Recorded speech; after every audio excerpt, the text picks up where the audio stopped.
네, 두 번째, 건강 가족의 필요성입니다. 선생님들, 첫 시간에 제가 말을 조금 빨리 하고 막 이러다 보니까 말이 이렇게 헛나왔어요. 그리고 제가 이렇게 강의하는 거는 대면 강의는 했지만 이렇게 녹화 강의랑 이렇게 하는 거는 처음이에요. 그래서 조금 익숙하지 않은 부분이 있기는 하지만 그래도 최대한 얼른 빨리 네, 습득을 하고 마스터해서 혼선이 없도록 준비하겠습니다.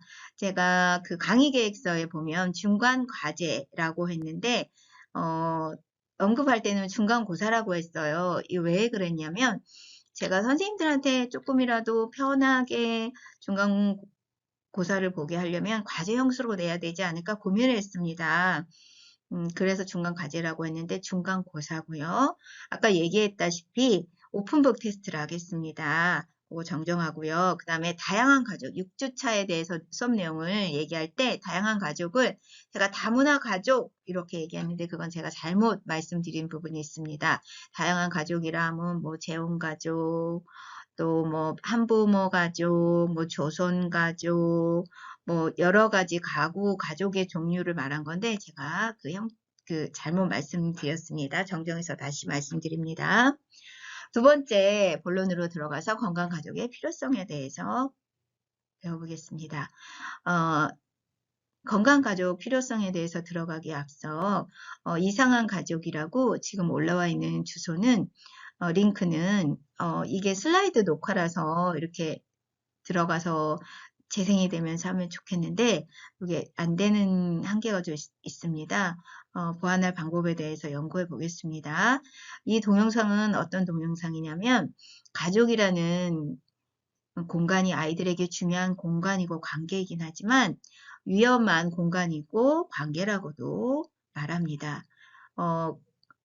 그 동영상에서 부모들이 자식을 소유로 생각할 때 학대가 발생하고 특히 한국은 부모가 자녀에 대해서 아주 친권이 강하게 생각하는 나라라고 얘기합니다. 그래서 그 안에서 서로 부모가 자녀에게, 자녀가 부모에게 받는 영향력에 대해서 생각해 볼 수 있는 동영상인데요. 우리가 정상적으로 생각했던 것이 정상이 아닐 수도 있고 당연시하다고 행동한 것부터 고치고 바꾸어 개선해야 할 것이다 라는 메시지를 던져주고 있는 동영상입니다. 제가 이것을 동영상을 마치고요. 강의를 마치고 퀴즈나 뭐 토론 요 형식에다가 링크를 걸어서 올려드릴 테니까 보시고 간단하게 소감 한 줄 정도로 간단하게 표현해서 적어주시면 점수가 인정되고 차시가 인정되겠습니다. 아까 말씀드렸다시피 우리 현대사회에는 다양한 가족들이 많습니다. 문자녀 가족, 학대가족, 조손가족, 한부모 가족. 이거 잘못됐습니다. 편부모 가족이 아니라 한부모 가족입니다. 그 다음에 재혼가족, 그리고 홀로 사시는 독신가족, 뭐 사별을 했다거나 이혼을 하셨다거나 결혼하지 않고 사시는 뭐 독신가족, 다문화 가족, 입양 가족, 입양을 통해서 만들어진 가족, 또 할아버지와 그 손자들을 통해서 만들어진 가족, 무자녀 가족, 이런 다양한 가족들이 존재합니다. 다양한 가족의 개념에 대해서 살펴보면 무자녀 가족은 자녀가 없는 부부 중심의 가족으로서 자발성에 따라 무자녀 가족, 딩크족과 자녀를 갖지 못하는 딘스족, 불임 부부족이 있습니다. 확대 가족은 부모와 기혼 자녀가 거주하는 형태로 결혼한 자녀 세대가 부모 세대와 함께 거주하는 경우이고요. 3세대, 뭐 부모님, 뭐 할아버지, 할머니, 부모, 뭐 자녀 이렇게 사는 가족을 확대 가족이라고 합니다. 한부모 가족은 2세대로 이루어진 핵가족으로 어떤 모종의 사유로 여러 가지 말할 수 없는 사유로 부모에 해당하는 한 명인 가족, 그러니까 부모가 뭐 아버지든 어머니든 한 명인 가족, 그리고 자녀들이랑 사는 가족이 한부모 가족이고, 조son 가족은 손 자녀가 부모로부터 양육받을 수 없는 상황에서 부모와 떨어져서 조부모에게 양육되는 가족. 재혼가족은 말 그대로 재혼으로 형성돼서 최소한의 배우자 중 한 사람이 이전에 결혼해서 낳은 자녀를 데리고 와서 형성한 가족. TV에 보면 많이 있죠? 네, 그런 무슨 프로그램에서 성공해서 재혼가족이 돌싱 분들끼리 결혼해서 아주 네, 아름답게 사는 아주 이상적인 모델이 되는 그런 네, 가족들이 있더라고요. 그 다음에 입양가족. 출생에 의하지 않고 법적으로 사회적으로 관계를 통해서 친부모 친자 관계를 맺는 가족. 독신가족, 배우자가 없고 미혼독신, 이혼독신, 사별독신, 자발성, 자발적, 뭐 이 일시적으로 해서 네, 홀로 사시는 분들이 구성된 가족이 독신가족입니다. 이렇게 우리 사회에는 아주 다양한 가족들이 많이 존재합니다. 자, 그러면 이런 다양한 가족의 변화와 다양한 가족의 증가가 왜 일어났는가라고 살펴보겠습니다. 가족의 변화로 인한 돌봄의 기능의 약화로 가족의 기능이 사회로 전이되었습니다. 이러한 다양한 가족의 증가가 전통적 가족의 의미가 변화를 초래하였고, 다양한 가족을 인정하고 수용하는 현대적 가족으로 재개념화가 요구되는 시점입니다. 그리고 가족 가치관의 괴리로 인한 가족 문제가 심각한데요. 증가하는 가족 문제의 예방과 해결에 대해서 국가와 사회의 책임의 의식이 확산되고 있는 실정으로 인해 건강한 가족의 필요성이 증대되고 있습니다. 자, 그러면 아까 살펴본 바와 같이 지금 이렇게 가족 돌봄이 사회로 전이되면서 요양원이나 그죠? 뭐 실버타운 이런 식으로 해서 부양을 이제 자녀들이 부양할 수 없는 부모님들이 이런 공동체 시설에 와서 네, 생활하시는 이런 변화가 있죠. 그 다음에 가치관의 변화로 인해서 부모님을 학대하거나 또 아동들을 뭐 경제적인 여유나 뭐 이런 질병이나 다양한 이유로 인해서 돌볼 수가 없어서 양육할 수가 없어서 아동복지시설로 네, 보내어지는 이런 사회적인 문제들로 인해서 가족의 변화로 다양한 가족들이 증가가 되고 있습니다. 네, 아까 말씀드렸다시피 가족의 변화로 돌봄의 기능이 약화되면서 가족의 기능이 사회로 전이됐다. 그래서 건강가족의 필요성이 중요하다. 두 번째, 가족의 중요성에 대한 인식의 증대로 인해서 건강가족의 필요성이 대두되고 있는데요. 현대사회에서 가족의 전통적인 기능이 약화되고 있죠. 그런데 가족의 기능은 사회 안정화에 있어서 아주 중요한 역할을 담당하고 있습니다. 그러니까 가장 기본이 되고 기초가 되는 게 바로 가족이고 가정이죠. 이러한 가정에서부터 이렇게 깨지고 기능이 상실되는 현상 속에서 인간 소외 현상이 심화되고 있습니다. 그리고 정보와 사회에서 가정의 중요성은 점점 더 증대되고 있는데요. 이런 가족의 유대와 돌봄은 가정의 고유한 기능입니다. 그래서 인간의 건전한 성장을 위해서는 건강 가정이 필수입니다. 세 번째, 건강 가족의 필요성은 가족의 건강성 회복을 위한 국가적 지원의 필요성을 야기하는데요.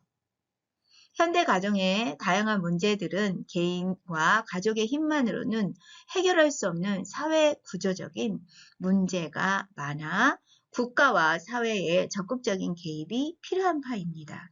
예를 들어서 지난번에 말씀드렸다시피 어떤 정신질환에 앓고 있는 사람이 뭐 백화점이라 그러나 가서 묻지마로 이렇게 했죠. 폭행을 했죠. 살인하려고 도구를 가져와서 했죠. 그런데 이게 개인의 문제로 볼 것인가, 사회의 문제로 볼 것인가. 근데 장애인 복지론에서 보면 이게 복지 모델을 통해서 이건 개인의 문제야, 개인의 비극의 이론이야.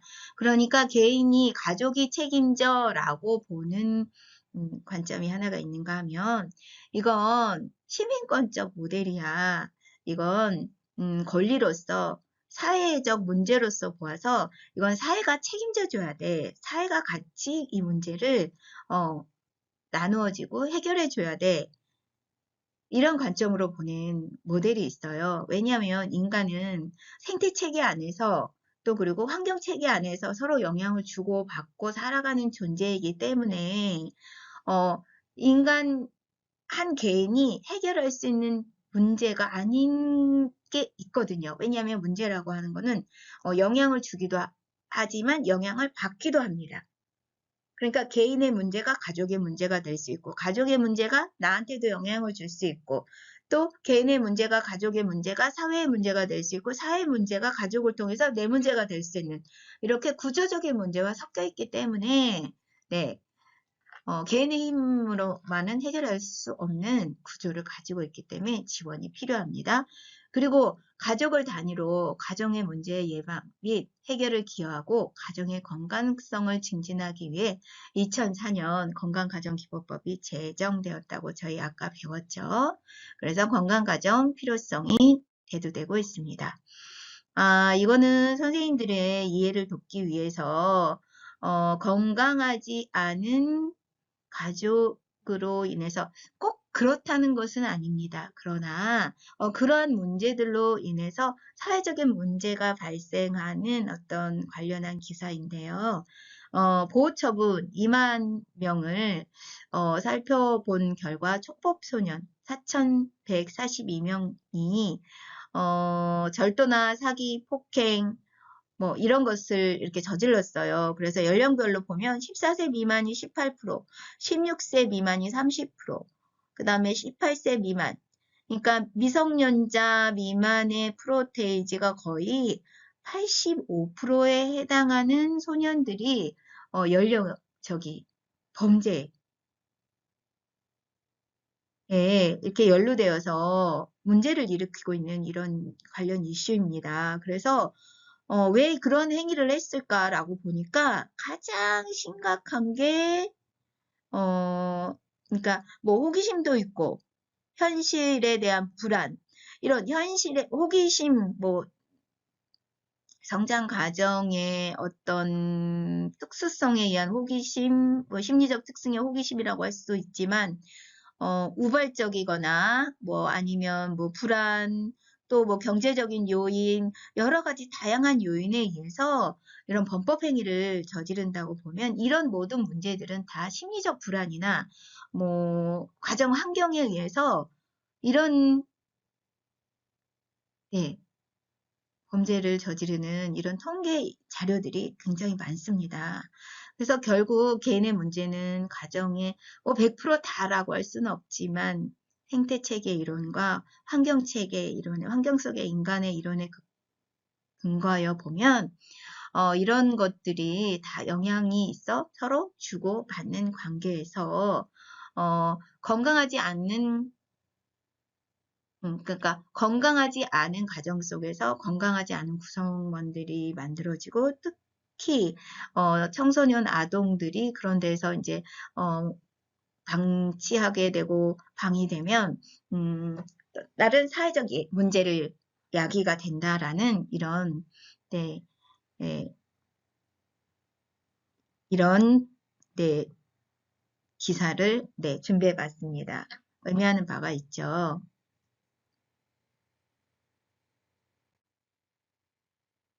그리고 우리가 어떤 이렇게 문제가 가정 내에서 특히 자살이란 이것도 이제 이렇게 비슷한 관련인데요. 자살자의 93%가 경고 신호를 보냈습니다. 그런데 유가족 80%, 81%에 해당하는 가족들은 그거를 알아치지 못했다라는 이게 관련 기사인데요. 분명히 여기 보면 자살자 심리부검의 주요 결과를 살펴보면 자살 전에 경고 신호가 있었나요? 라고 보면 90%가 있었다고 해요. 그리고 또 80%는 모르고 있었다. 유가족 자살자의 경고 신호. 그 다음에 또 뭐 정신건강에 문제가 있었나? 그러니까 88%가 있었대요. 그러니까 조금만 관심을 가지고 살펴보고 하면 이런 것들을 다 알아차릴 수 있었죠. 그리고 사전에 미리 예방할 수 있는 내용들인 거예요. 그런데 가족이 건강하지 못하니까 이런 문제들이 발생되고 또 가정이 건강하지 못하니까 이런 문제들이 예방되지 못하고 네, 아주 불행한 결과를 초래하는 이런 기사인데요. 여기 보면 그래서 최종적으로 그건 이제 다른 책에 있는 것을 제가 쉬운 말로 아까는 조금 좀 어려웠었죠.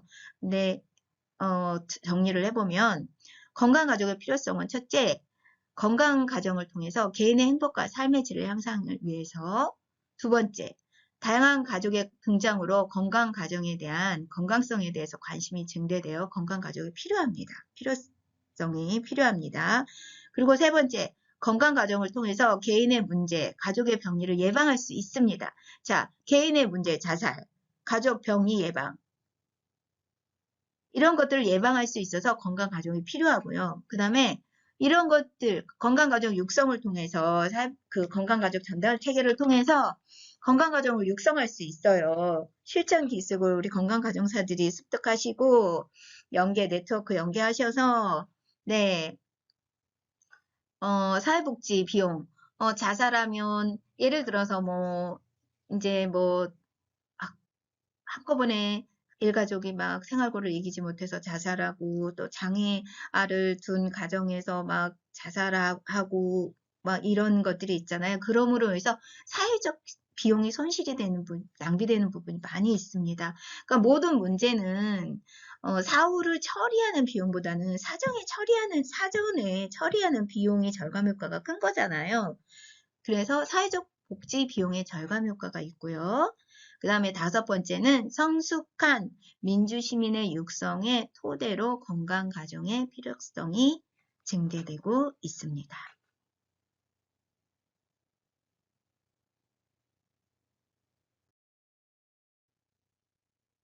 자, 이번에는 건강가족의 의미와 가치입니다. 건강가족의 의미란 도대체 어떤 의미인가? 우리한테 어떤 가치를 부여하고 있는 것인가 한번 살펴보겠습니다. 이거는 관련 기사인데요. 선생님들은 건강가족이라고 하면 어떤 의미의 말들이 떠오르시나요? 여기 여러 가지 말들이 있는데 저는 든든한, 또 기대고 싶은, 또 행복한, 여러 말들이 있죠. 선생님들은 어떤 말이 제일 먼저 떠오르시나요? 어, 또 어떤 분들은 힘이 되는, 고마운, 없어서는 안 돼. 가장 큰 게 편안하다는 가족의 의미가 66.9%가 나왔네요. 그리고 그리운 26.3%. 뭐 때문에 그립다고 이렇게 가족의 의미를 네, 말씀하셨을까요? 참, 네. 요런 가족의 의미는 여러 가지 말로 네, 표현할 수 있습니다. 그래서 79%가 요 조사할 때 79%가 요즘 일상을 대할 때 불안하다고 느끼셨대요. 이게 22년 자료예요. 제가 아까 이걸 만들 때 22년 이제 코로나 막 한참일 때 만들었던 자료인 것 같은데 불안할 때 정말 가족이 소중하다라고 응답자가 이렇게 하셨대요. 대답하셨는데 연령이 높을수록 가정의 소중함을 많이 느꼈고 10대는 63%, 70대 72.5%, 30대 81, 50대는 91%, 연령이 더 높을수록 더 높겠죠. 이렇게 가족의 소중함을 느낀다고 하시네요. 그리고 가족이 어려울 때 함께 해야 된다는 생각, 2017년에는 80%였는데 20년에는 코로나가 지나고 1년 후에는 87.9%가 네, 이렇게 생각하는 수치가 높아졌네요. 그리고 일상생활이 불안할수록 가정이 중요하다는 인식이 83.9%가 강한데, 이거는 이제 코로나와 아까 관련되어서 제가 체감이 더 높아졌다는 거 말씀드렸죠. 그리고 2명 중에 1명이 내 주위에는 가족밖에 없다라고 생각하신대요. 그리고 젊은 층보다는 중장년층에서 가족에 대한 애착이 높게 나왔다고 돼 있네요. 여기 지금 요 카메라 때문에 제가 이렇게 관련 기사를 읽지 못하고 있는데요. 어쨌든 이렇게 우리가 가족의 의미는 참 편안하다, 고맙다, 힘이 된다, 든든하다, 없어서는 안 된다, 따뜻하다, 행복하다, 기대고 싶다, 애틋하다, 외롭지 않다, 미안하다. 미안하대요. 뭐 때문에 미안하달까요? 그리고 최우선, 자랑스러운, 그리운. 이렇게 의미를 두고 있는 기사였습니다. 선생님들은 어떠신지 통찰해 보세요. 제가 말씀드렸다시피 저는 사회복지를 막 펑펑 울면서 했다고 말씀드렸죠. 혹시 선생님들도 그런 마음이 푹 올라올 때가 있을 거예요. 어떤 말에 막 꽂혀서 눈물이 나고 가슴이 미어지고 막 어머니 저희 부모님이 이해가 되고 아버지가 이해가 되고 용서가 되고 이런 마음이 들 때 충분히 슬퍼하세요. 충분히 직면하세요. 충분히 느껴보세요. 그리고 혹시 찾아가서 내가 용서를 구하고 싶거나 안아드리고 싶거나 이런 분들이 생각이 나면 가서 안아드리고 사랑한다 말하고 또 용서하실 분이 있으면 용서하시고 또 뭐 섭섭했다 이런 말씀을 나누고 싶으신 분이 있으면 가서 솔직한 마음을 얘기하시고 한번 얘기해 보세요. 엄청난 큰 변화가 있을 것입니다. 그게 바로 건강가정론입니다. 건강가정은 내가 회복이 되면서 가족이 회복되고요. 가족이 회복되고 내가 회복되면서 내 안에 웰페어가 이루어지는 거예요. 그러면서 사회복지가 나로부터 실천이 되면서 그렇습니다.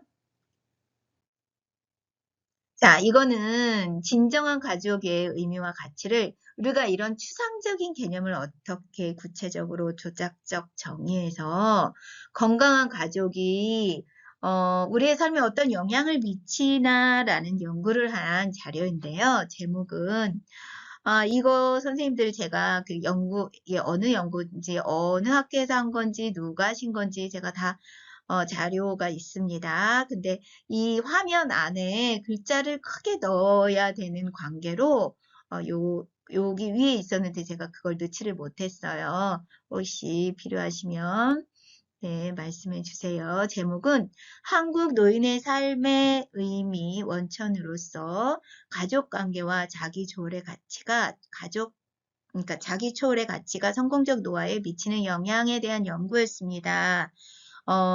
그러니까 노인들의 삶의 원천이 가족 관계에 있다고 보는 거예요. 그러니까 결론적으로 건강 가족 관계, 건강 가족 구성원 간의 이런 건강이 그러니까 성공적으로 노화에도 영향을 미친다라는 이런 연구인데요. 남성 노인들이 배우자를 굉장히 중요하게 생각하시고요. 여성 노인들은 자녀를 중요하는 이런 차이점이 있었습니다. 그리고 배우자 관계에서도 여성 노인은 배우자에게 존중을 많이 받고 있다고 생각하는 반면 남성은 배려를 많이 받고 있다고 생각하신대요. 존중과 배려. 여자분들은 존중을 받고 있고 남자분들은 배려를 받고 있다고 생각하신대요. 그리고 가족관계를 중요한 의미의 원천으로 보시고요. 실질적으로 가족관계의 질이 높은 사람이 성공적으로 노화의 점수가 높았다라는 이러한 연구입니다. 자, 두 번째 시간이 지금 다 돼가고 있는데요. 직장과 가정 간의 상호작용. 직장에서의 어떤 생활하시는 거, 일하시는 거, 가정에서도 마찬가지로 이런 것들과 가족 친화적 조직, 그러니까 가족 안에서 어떤 친화적 이런 조직들이 근로자가 이제 가서 일을 하실 때 조직에 몰입과 이직 의도에 어떤 영향을 미치는가 하는 이런 연구였어요. 이건 이제 패널 연구인데요.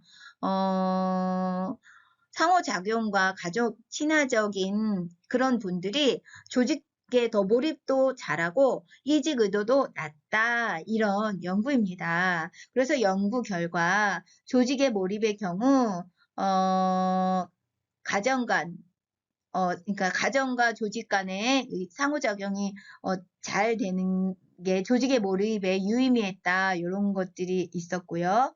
그 다음에 갈등에는 영향을 미치지 못했대요. 그리고 의직 의도에 있어서는 그러니까 상호작용이 높으면 의직 의도가 낮고 그 다음에 가족 친화적이면 의직 의도가 낮고 그리고 상호작용이 낮으면 의직 의도가 높고 가족 친화적이 낮으면 의직 의도가 높고 이렇게 부적인 상관관계가 있었다는 연구 결과입니다. 그러니까 우리가 이렇게 배우는 것이 추상적이고 감염적인 게 아니라 네, 실제적이고 구체적이고 네, 이런 것들의 연구 결과가 있다는 것을 네, 말씀드리는 바입니다. 그래서 가족은 인간의 삶에서 행복을 체험하게 하는 최고의 장입니다. 건강한 가정은 개인과 사회의 중간적인 위치와 역할에 있어서 유기적으로 서로 연결될 수 있게끔 의존적으로 통합하는 역할을 하는 가족이고요. 건강한 개인과 가정과 사회를 발전시키는 순기능을 담당하는 곳입니다. 자, 선생님들, 오늘은 우리가 건강가정의 필요성에 대해서 배웠습니다. 여러 가지 관련 기사를 통해서 가족의 의미도 살펴보았고, 또 사회의 어떤 문제를 예방하기 위해서 건강가정이 필요하다라는 것도 배웠습니다. 그리고 건강 가정의 어떤 그런 것들이 우리의 삶에 어떤 영향을 미치는지, 노화에도 영향을 미치고, 조직에 몰입을 하거나 의직 의도에 이렇게 미친다는 것, 이런 것들을 통해서 저희가 의미와 가치, 필요성에 대해서 살펴보았는데요. 참 가정이란 게 없어서는 안 되고 아주 사회의 기초 단위의 통합에 필요한 네, 구성입니다. 그래서 이 과목이 저는 굉장히 의미 있다고 생각하고요. 아까 말씀드렸다시피 내가 회복이 되면 난 사람이 변하면 가족이 바뀌어요. 우리는 네가 바뀌어야 돼. 너가 바뀌어야 돼. 당신이 바뀌어야 돼. 아빠가 바뀌어야 돼. 엄마가 바뀌어야 돼. 아니야, 너가 바뀌어야 돼. 이렇게 말하잖아요. 근데 그렇지 않더라고요. 내가 바뀌면 상대가 바뀌더라고요. 내가 치유되고 회복되면, 넉넉해지면, 네, 변하더라고요. 가정이 변하고 가족이 변하더라고요. 그리고 사회 통합에, 사회 안정에 이바지하는 건강 가족의 중요성, 필요성에 대해서 오늘 살펴보았습니다. 수업을 해보니까 어떠신지 모르겠어요. 잘 따라오고 계신지. 잘 따라오고 계신지 저는 이렇게 그냥 영상으로만 이야기를 하고 있는데 선생님들 이렇게 공부하실 때 알람을 웬만하면 내가 딱 어떤 날에는 알람을 정해놓고 강의를 듣는다 이렇게 조금 해보세요. 제가 막 성공하신 분 인생의 터닝 포인트 를 이렇게 하시는 분들 보면 하루에 해야 될 일 3가지씩 감사해야 되는 거 3가지 이렇게를 적어 놓으시고 네, 적어 놓으시고 이렇게 사시면 하루하루를 열심히 살다 보면 인생이 바뀌고 삶이 바뀌더라고요. 그런 분들을 저는 실제적으로도 많이 보았습니다. 그래서 선생님들께서 끝까지 완주하시기를 소망하고 오늘 강의는 여기서까지 하고요. 다음 시간에는 건강가족의 특성에 대해서 배우겠습니다. 감사합니다.